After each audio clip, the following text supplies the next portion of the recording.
In the face of continued mass protests and signs of cracks in his governing coalition, Israeli Prime Minister Benjamin Netanyahu pressed forward Thursday with his plan to overhaul the country's judiciary.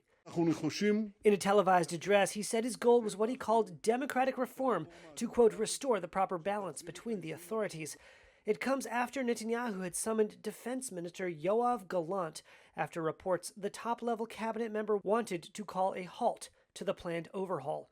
Israeli media said Galant had planned to make a statement seeking to stop the reforms in the name of maintaining order in the military ranks, where some officers and reservists have vowed to refuse orders over the overhaul.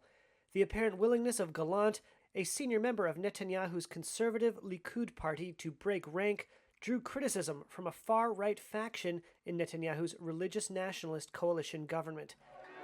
The proposed judicial overhauls would give the government more control over appointing judges and limit the Supreme Court's ability to check the Prime Minister or the legislature. Proponents say the High Court has too much power.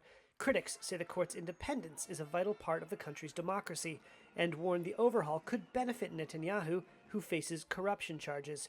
He denies any wrongdoing. The proposed overhaul has prompted weeks of mass protests in the streets. Police in Tel Aviv on Thursday used a water cannon to disperse demonstrators who had blocked a highway. In Jerusalem, officers scuffled with protesters who tried to push through barriers near the Prime Minister's residence. On Thursday, Netanyahu called for unity, saying Israelis had one country and must do everything to protect it. 25-year-old protester Karen Pikovsky watched the speech and shrugged, saying Netanyahu was trying to sell them out, just so he could continue to be Prime Minister.